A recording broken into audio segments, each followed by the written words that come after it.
The Brooklyn rain felt like ice needles against my skin as I stood on the sidewalk of Jefferson Avenue. I had just spent 10 days in Atlanta settling the final details of my father's headstone and handling a grueling business consultation. My body ached with a fatigue that went deeper than my bones. I was 52 years old, and all I wanted was to step into the warmth of the 3-story brownstone that my father Elijah had painstakingly restored with his own 2 hands. This house was more than real estate. It was our fortress and our history. I gripped my brass key and stepped up the sandstone stairs, bracing myself for the hollow silence that had filled the halls since Pop passed away. I inserted the key into the heavy oak door, but it would not turn. I tried again, pushing with my shoulder, thinking the humidity had swollen the wood. It was then that I realized the cylinder was brand new and shining with a silver finish that did not match the original hardware. A cold knot formed in my stomach. I turned around and looked toward the curb where a mountain of black plastic garbage bags sat slumped in the rising water of the gutter. One bag had split open near the top.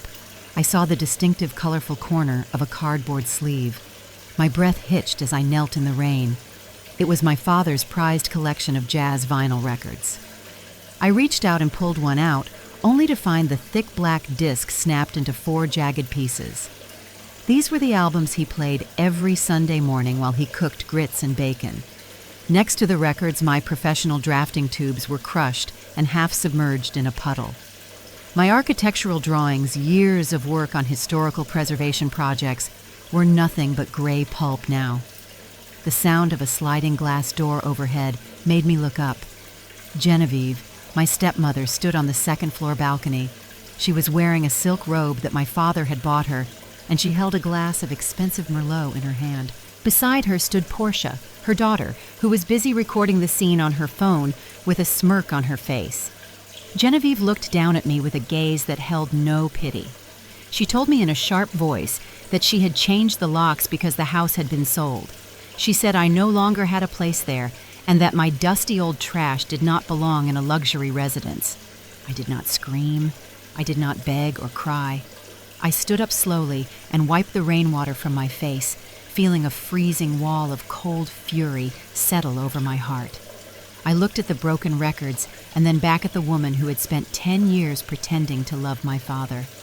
I knew something she did not know. I knew the secrets buried in the trust documents and the trap my father had set for exactly this moment. I simply stared at her until her smirk began to fade into a look of discomfort. The battle had begun, but I would be the one to finish it. The front door creaked open, and Darius stepped out onto the landing with a swagger that made my skin crawl. He was wearing a slim-fit navy suit that cost more than his character was worth, and his shoes were polished to a mirror shine that felt out of place against the grit of the Brooklyn rain. Darius was a young real estate broker who saw the world in commission checks rather than community history. He leaned against the doorframe of my father's house and flashed a smile that was as bright and hollow as a fluorescent bulb. He looked at me and confirmed that he was the one who had purchased the property from Genevieve for $600,000.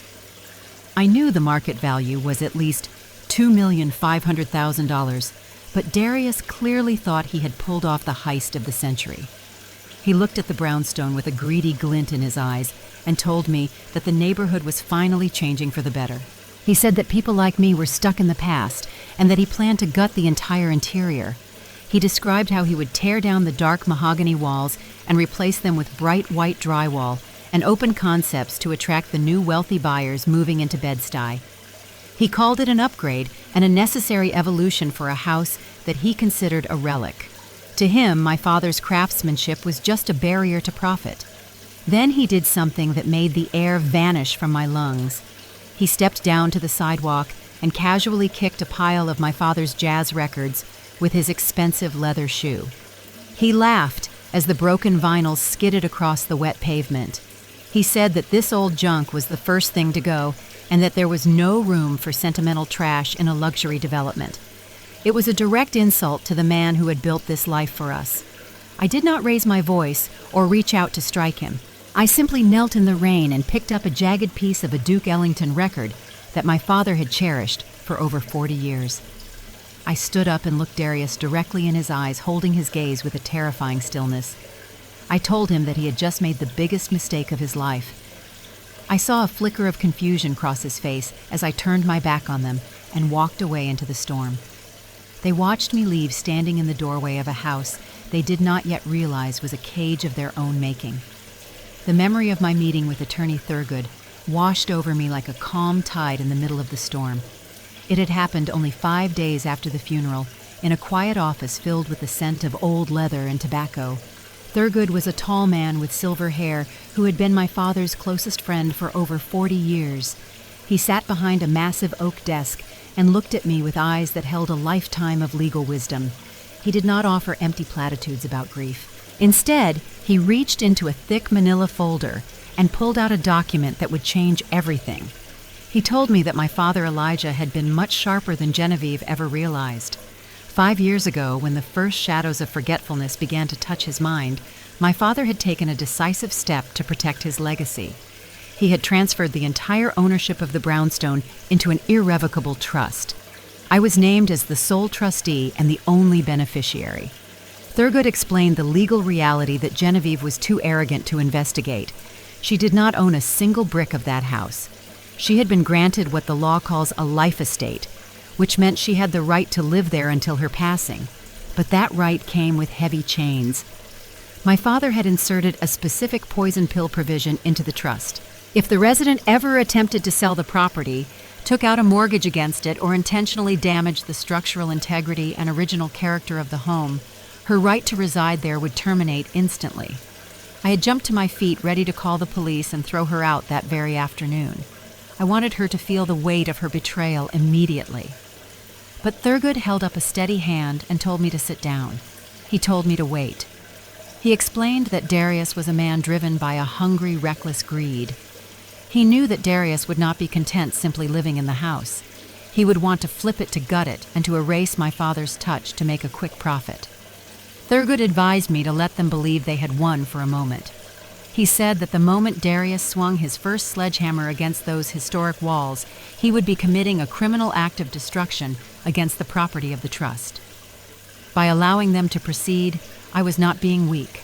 I was giving them enough rope to hang themselves. Thurgood told me that we would not just win a house back, we would ensure they lost everything they valued. I understood then that my silence was my greatest weapon. I found sanctuary across the street at the home of Mr. Otis, a man who had lived on this block for 60 years and remembered when the trees were just saplings. He was the unofficial guardian of our neighborhood history, and he had watched me grow from a child playing on the stoop into the woman I am today. Sitting in his darkened parlor, I felt like a ghost haunting my own life. I spent my days positioned by his front window, watching through the lace curtains as my family home was treated like a common piece of meat. Darius had wasted no time in marking his territory. He had hired a crew to hang a massive, gaudy banner across the parlor floor windows that shouted, "Coming soon, luxury condos," in bold gold lettering. Every time I saw that sign, it felt like a physical blow to my chest. The internal conflict was a constant storm inside me. It took every ounce of my will not to run across the street and scream at the strangers who were trampling through the rooms where my father had lived and breathed. I saw people carrying out pieces of our life as if they were nothing but debris. However, I remained patient and channeled my grief into a cold, meticulous documentation of their downfall. I set up a high-powered camera with a long zoom lens on a tripod, and I used a small, silent fly-cam drone to capture angles they never suspected. I recorded every face, every vehicle, and every box that entered or exited the premises. The situation escalated quickly as I began to notice a pattern in their movements. Large trucks arrived late in the evening or very early in the morning to drop off cheap lumber and industrial supplies. I watched carefully for the one thing that should have been there but was missing. There were no city inspectors and no official work permits posted in the front window as required by law. Darius was taking a dangerous shortcut. He was hiring unlicensed day laborers and working off the books to save money and avoid the scrutiny of the building department. He thought he was being clever by bypassing the system, but he was actually walking straight into the trap Attorney Thurgood and I had discussed. This was the exact opportunity I had been waiting for. By avoiding the official channels, Darius was not just being greedy, he was making himself a criminal. I sat in the shadows of Mr. Otis's house and kept the record button running, knowing that every frame was a nail in the coffin of their ambition. By Wednesday afternoon, Darius had reached a new level of public arrogance. I sat in Mr. Otis's kitchen and opened a social media application on my phone. There was Darius broadcasting a live video to hundreds of followers to promote what he called his urban renewal project. He titled the stream, "Transforming a Ghetto Relic into Luxury Gold." He walked through the parlor floor with his camera phone held high, mocking every detail that my father had loved. He sneered at the hand-painted floral wallpaper, calling it a grandmother's nightmare. He ran his hand over the curved banister of the grand oak staircase, telling his audience that this old heavy wood was outdated and made the space feel like a funeral parlor. He promised his viewers that by next week, all of this history would be in a dumpster. The climax of his video came when he reached the main fireplace. This was the crown jewel of the house, a hand-carved Italian marble masterpiece that my father Elijah had spent 3 years paying for and a month installing with surgical precision. It was the place where we hung our stockings every Christmas, and where Pop sat to read his newspapers. Darius stood in front of it and tapped the marble with a heavy metal ring on his finger. He looked into the lens and laughed, telling everyone that this gaudy rock was the first thing that would be demolished to create a wide-open space for a modern living room. He said that real luxury meant forgetting the past and embracing a clean white future. He was not just renovating a house, he was gleefully announcing his intent to erase the soul of our family. I watched the screen as my hands began to tremble with a primal rage. My heart hammered against my ribs like a trapped bird, but I did not let the anger cloud my judgment. I leaned forward and pressed the screen recording button on my phone, making sure every word and every mocking gesture was captured in high definition. I watched as the little red recording icon blinked, documenting his confession for the entire world to see. I whispered to the empty room that he should keep laughing and keep talking. I told the image of his face on my screen that he was currently filming the very evidence that would lead to his own ruin. He was so blinded by his own vanity that he was hand-delivering me the weapon I needed to destroy his career and his freedom. Monday morning arrived with a violent roar that shook the very foundations of the block. I stood behind the curtains at the home of Mr. Otis and felt the vibrations of industrial drills echoing through the pavement. It was barely 8 o'clock in the morning, but the destruction was already in full swing. I watched with a bleeding heart as 2 laborers emerged from my front door carrying splintered remains of the mahogany banister.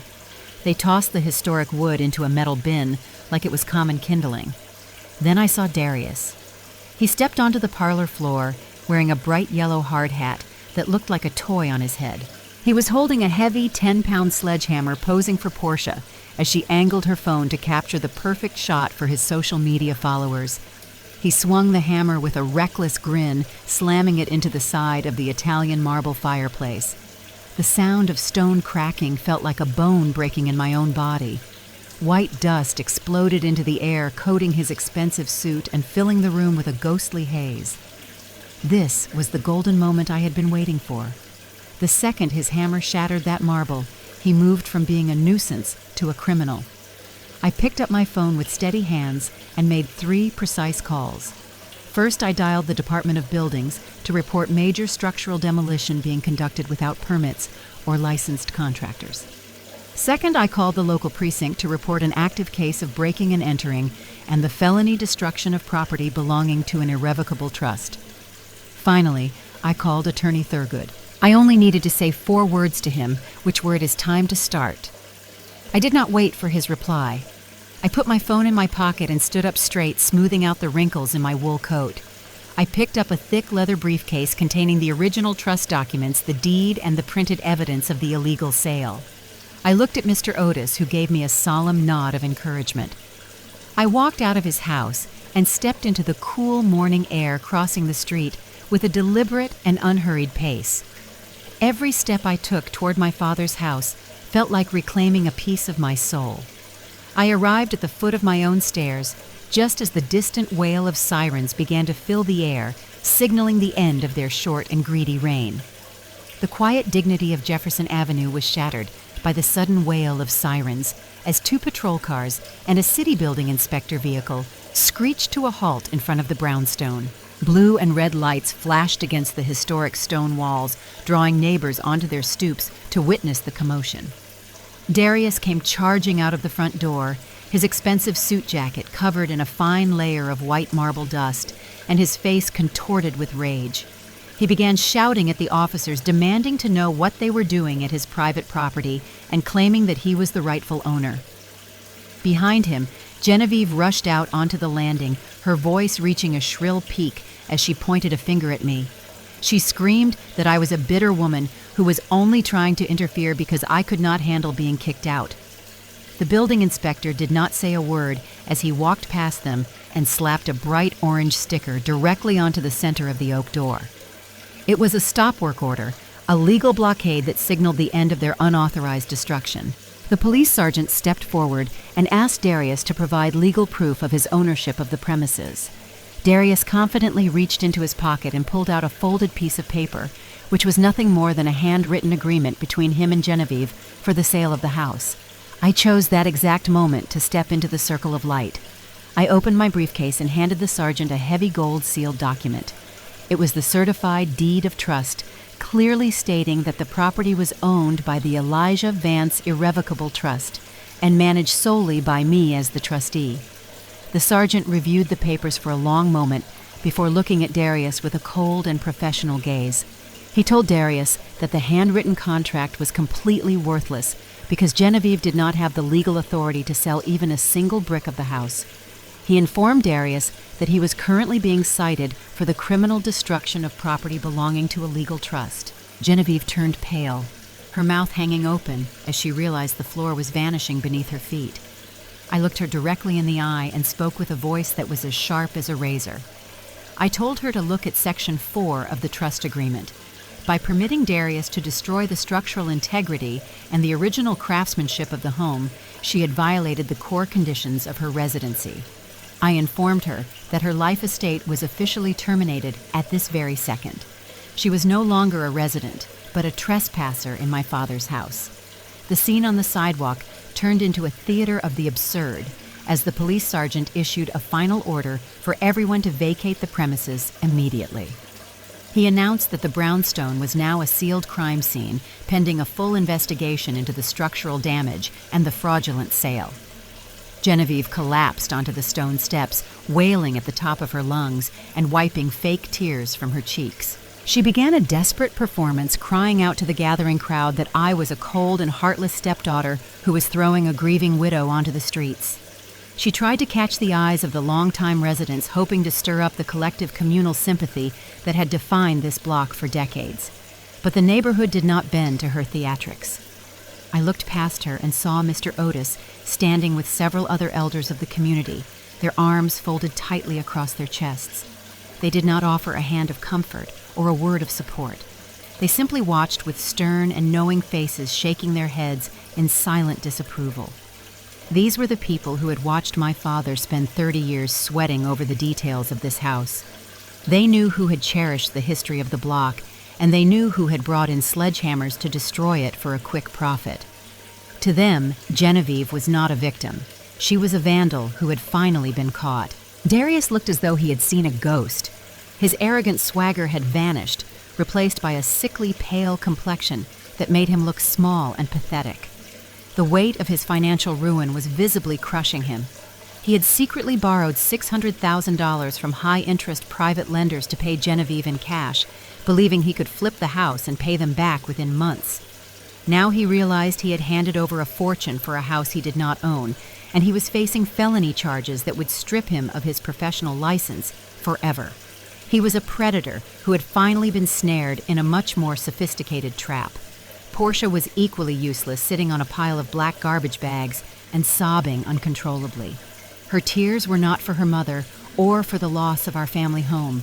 She was crying because the officers refused to let her back inside to retrieve her designer handbags and her expensive jewelry. She was terrified of the life of struggle that was waiting for her outside the gates of my father's legacy. As the officers began to escort them away from the property, I felt no joy, only the deep and quiet satisfaction of a debt finally being paid in full. 3 months later, the cold marble of the courthouse stood as a silent witness to the final act of this tragedy. I sat behind Attorney Thurgood as the full extent of the financial rot was exposed to the light. The $600,000 that Darius had handed over to Genevieve in that illegal transaction had completely evaporated. She had not been the victim of a scam or a bad investment, as she had tried to claim in her early depositions. The bank records revealed a much uglier truth. Genevieve had spent every single penny in a frantic burst of vanity and greed. She had purchased a white luxury car for Portia, booked first-class vacations to tropical islands, and quietly settled thousands of dollars in old gambling debts that she had hidden from my father for years. The judge looked at Genevieve with a disgust that was visible to everyone in the room. The final judgment was a devastating blow to their house of cards. The court issued a permanent eviction order banning Genevieve and Portia from ever setting foot on the property again. Darius fared even worse. The judge stripped him of his real estate broker license for life and ordered him to pay a massive financial penalty specifically designated for the restoration of the Italian marble fireplace. He left the courtroom in handcuffs, facing criminal charges for his role in the fraud. They had tried to steal a legacy, but they ended up with nothing but the bitter taste of their own choices.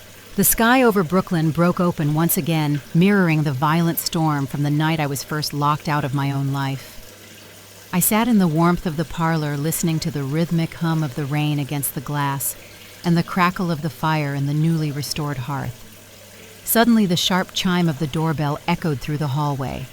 I leaned forward and activated the security monitor. Through the camera lens, I saw Genevieve and Portia standing on the sidewalk, looking small and defeated.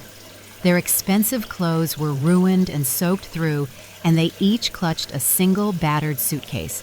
They looked into the camera with desperate eyes, sobbing and pleading for the sake of family and for a warm place to sleep for just one night. I looked at their faces and felt nothing but a quiet, immovable clarity. I pressed the intercom button, and my voice rang out steady and cold into the rainy night. I told them that when they threw my father's portraits and his legacy out into the rain, they made a choice to stand in that rain forever. I informed them that this house was the sacred sanctuary of the Elijah Vance line, and it had no room for those who brought nothing but betrayal and destruction. I did not wait for a response or a second plea. I simply turned off the monitor and watched the screen fade to black, leaving them to the cold darkness they had earned for themselves. 1 year has passed since the shadows were lifted from this brownstone. The air inside the house no longer smells of dust and betrayal, but of lemon oil and fresh tea. Every inch of the parlor has been meticulously restored to its original glory. The mahogany banister shines under the warm glow of the chandelier, and the Italian marble fireplace stands proud once again, rebuilt piece by piece as a testament to our resilience. I sat by the hearth with Mr. Otis, watching the amber flames dance in the grate. Above us, a large oil painting of my father Elijah looked down with a soft and approving smile. This house has transformed into something much greater than a residence. It is now a sanctuary and a consulting office where I help other families in our community protect their generational wealth and legal inheritances from those who seek to steal them. I have realized that peace is not a matter of luck or a gift from the universe. It is a hard-won reward for those who possess the patience to wait and the courage to fight when the time is right. My father built these walls with his hands, but I have fortified them with the law and my own unshakable spirit. We are not just preserving a building, we are guarding the soul of our history. As I sipped my tea and listened to Mr. Otis tell stories of the old days, I knew that the legacy of Elijah Vance was finally safe. The doors are closed to the vultures, but they remain wide open for the people who understand the true value of home.